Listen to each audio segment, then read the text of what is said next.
Hey rum fans, welcome back to the channel. In today's cocktail breakdown show, it is all about the Merciless Virgin that I made in the previous video. Now there's already a couple of directions that I want to take this breakdown in.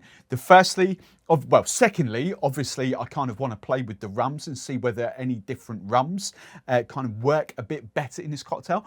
But if you watched the previous video, you will find out that I didn't think the cocktail was balanced enough personally for my palate. So without going, the very first thing I want to do, and if you want to see how I made it, you have to go back and watch the previous show. The very first thing I want to do is actually up the Velvet Falernum. So in the original recipe, it was 15 ml of Velvet Falernum. I'm going to add another 7.5, so that will take it up to 22.5 ml. I've only had a couple of sips out of that. I've topped it up with a bit more crushed ice for thumbnails. So no need to flash blend again. Let's just take that out and give it a quick stir in. So effectively, I'm taking that original recipe, first thing, straight up to 22.5 mil. Now, this hopefully should provide the level of sweetness that I need, but if not, the next direction I want to take it is actually keeping the recipe the same, but adding a touch of sugar syrup. So first off, let's see how this works. Now, I think already it is better balanced for my own personal palate. So it's just a simple touch of an extra 7.5 ml of Velvet Falernum. Does that take the cocktail to like an 8 or 9 out of 10? No, at the moment, for me, it's still sort of sitting at a 6.5, maybe. I don't think I'd even give it a 7 out of 10. It just, for me, needs a little bit of something else. Now, I don't want to add any more sugar syrup to that because I then think that's going to be a bit too sweet. The only thing I can think of at this precise moment, without massively playing about with the recipe, without adding like some pomegranate syrup, without adding some flavour to it, like passion fruit or something like that, I think passion fruit would work really, really well in there for a sort of like a riff.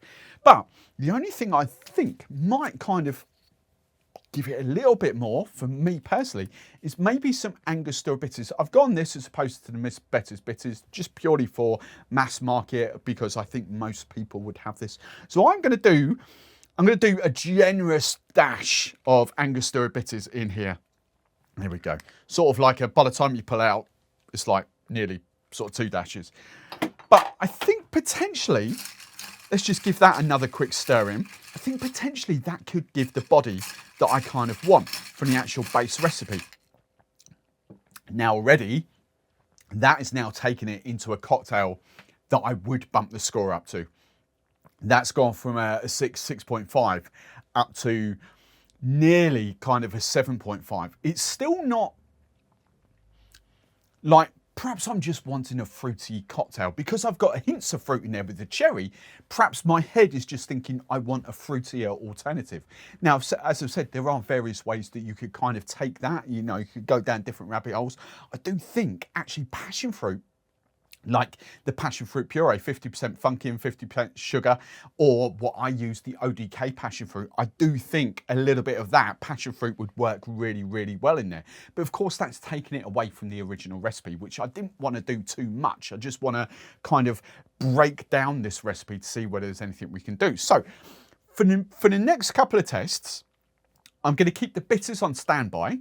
And I can always add more falernum. I'm going to keep to that original recipe that I made in the first show, showing you how to make it. But I'm now going to change the rums up. Now, the next test I have done, I've made a batch up of the base mix.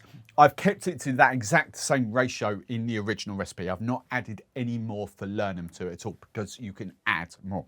Now, I'm not overly convinced that the category, the blended lightly aged rums, will actually suit my palate for this cocktail. But I kind of wanted to try it with the rum that's got the most oomph behind it in that category. Remember, just to give you a broad spectrum, if you haven't got Smugglers Cove, I'll just give you a rundown of some of the bigger rums in this category that I've got behind the bar. Appleton's Signature, you kind of like the base Appleton. Banks 5, Banks 7, Chairman's Reserve White, Denizen for you guys over in the US, Diplomatico Planus, Dawley's 3-year-olds we've got here, Eldorado 3-year-old, the Kingstons from Appleton as well, Mount Gay Eclipse, Plantation 3 stars, Plantation Fiji would actually fit in here, the Real McCoy 3-year-old, Santa Teresa Claro, and then Veritas Probitas. Out of all of those rums, I don't think any of those are going to offer me anything different or become a better combination in this cocktail than what I've already got, except for the Veritas or Probitas, because that has got that little bit of Jamaican in there. And I can tell you that after kind of making it and having a couple of sips, this is now getting to the point where I'm thinking, oh, this is kind of rather tasty. That is almost, for me, better balanced the falernum, the orange and the cherry. But the one thing I am going to do is just add a touch, just a touch. So it would be in this ratio, it would actually be 5 ml of what I've just done here. So I'm just going to add a touch more of the Velvet Falernum, 5 ml, which would take that up to 22.5 ml that I'd done at the top of the show in there.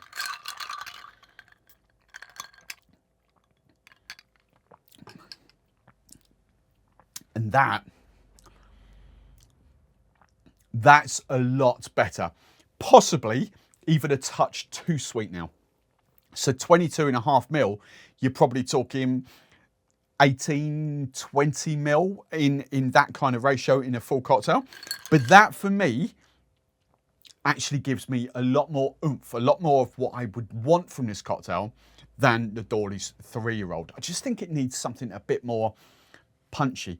I'm not convinced. I'm going to go next. I'm going to go down the route of category 3 rums, so kind of a bit more aged with a bit more body behind them. But I'm not overly convinced that's actually going to do this cocktails any favours either. Now, as you'll see, looking at this, I've had a last minute change of plan because I was looking at category 3 blended. And I was like, do you know what? Wouldn't it be interesting to just pick a middle ground rum from each other category, big categories, and kind of go from there? Now, there is one rum here that I really, really like in this cocktail. But just kind of give you an idea of what we've got. We've got category 4 here, sort of like column still rum, Bacardi 4-year-old. We have got the blended, sort of slightly more longer aged category 3 rum. We've got whichever category you want to put this in. It can sit on sort of dark blended rums. It can sit in longer aged blended rums, however you want to call it. But basically a longer aged blended rum. I don't really call it a dark rum. Some people do, but you know, it's sit there. Eldorado 12, but it also gives you those Demerara vibes. And then we've obviously gone out and out pot still rum. Now, the pot still, the Jamaican pot still, I actually don't think suits this cocktail. Unless you are a really die-hard Jamaican rum fan, that is delicious. There's just something about it. Whereas, and I'm currently filming this in sort of in the middle of Mai Tai series, if you like, on my other channel, the One Rum Mai Tai, where that cocktail you really crave like a really lovely rounded Jamaican sort of funky rum. Actually, this cocktail doesn't. This cocktail just, you want a little bit of body behind it, but not too much. So I'm dismissing the Zymaca, anything kind of pot still with Jamaican funk. The Eldorado is actually quite nice, but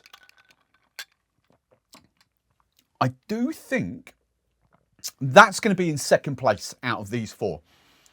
Again, I don't think the Demerara vibes actually give it too much. Now, the rum I was going to see how that would work. I would love to go. I haven't got much left, and I need that, the Worthy 109 for the last few Mai Tai. I would actually like to try that. But the rum I was going to kind of put in there was the Skipper. But I think now, having tried that and having tried the Chairman's Legacy, I'm not convinced the Skipper would do. I think it would just be too rich in this cocktail.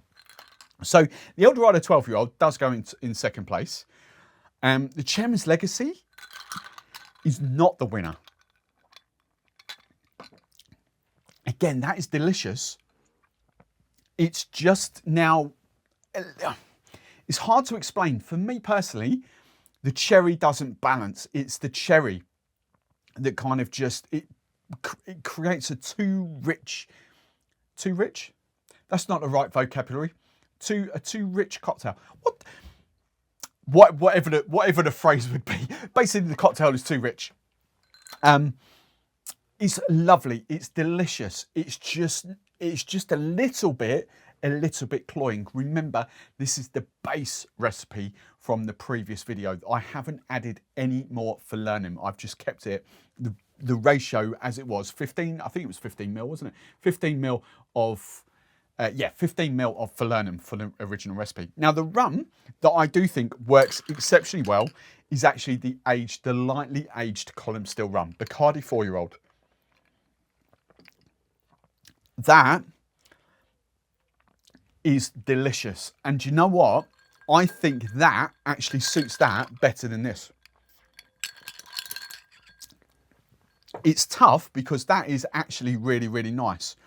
There is one final rum that I'm now going to try with the last bit in there. But at the moment, I think that Bacardi 4-year-old is kind of the out and out winner so far. Bearing in mind, I've adapted those. I've added a bit more. The base recipe, I just basically want to find a rum that works with that base recipe. And at the moment, my palate is there. But I'm going to try maybe two. Maybe two if something else just popped into my head. And why do 2 more when you can do 3? I actually had enough for 3. There's a tiny, tiny little drizzle left in there, but not enough to do a 4th one. So I actually went, this was where my head was, the Barbados. And then I thought, you know what, column still, the Flor de Carne 12 is a nice, cheap, accessible cocktail rum. Yes, it's 12 years old, but it's still cheap enough around the world to use as a cocktail rum. And then I've got a tiny, there's still probably enough to do 1 more rum in there before one more sort of breakdown in there. The Don Q 7-year-old. I thought, having tasted that and having gotten close to the Hamden, I thought actually the Plantation Barbados, with its little bit of extra sweetness, might work exceptionally well in that cocktail. Now, it does work, but I don't think it's any better than the Hamden. The Hamden, as I said, I think I took it up to a 7 out of 10 push in there. You know, my pick before this was the Bacardi 4-year-old. As I say, I'm putting that with the Hamden. My next choice would have been that Flor de Carne 12. That's where my head was. This was the last minute edition. I think the Flor de Carne 12 takes it too far. It's too, even though it's still a light rum, it's a column still rum, but it's still light. You know, it's not a 12-year-old like El Dorado 12-year-old. It's not, you know, it's not like Dawley's 12. It's not like Appleton 12. It's a lot lighter rum. But for me, personally, in this cocktail, it still takes it too far. The Bacardi 4-year-old still edges it. The last minute edition, though, really does give it a run for its money. I really, really like that Don Q in there. Really like that Don Q. I think if I was to sum up the Merciless Virgin, I actually would change the category in Smugglers Cove, having changed this. And, you know, the cherry hearing might react a lot differently to these rums. I personally don't think it does. It is different in taste, but not dramatically different. You know, I don't think it's going to create a dramatically different cocktail. Slightly, but not too much. So for me personally, with the ingredients that I use here in the UK, my first choice, purely on price, would be that Bacardi 4-year-old in this cocktail. I really do think that works. My second choice would be the Don Q7.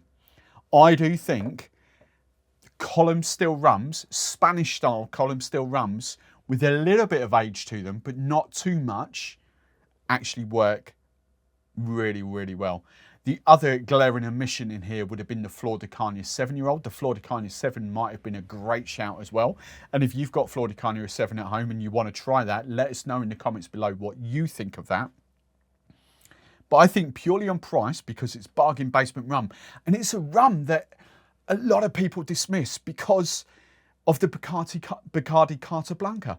But it's a cracking cocktail and mixing rum at a really, really good price. I think it should be in everyone's kind of cocktail repertoire, cocktail bars, because I do think it offers you a really good rum, really good mixing rum. So I think purely on price, I think Bacardi 4 takes this. I'm paying money for that. I'm really enjoying that cocktail, and I'm having a second one. I'm not adding bitters like I did to the first one. I'm not adding any more falernum like I did to that. My Bacardi 4-year-old first, Don Q 7 second.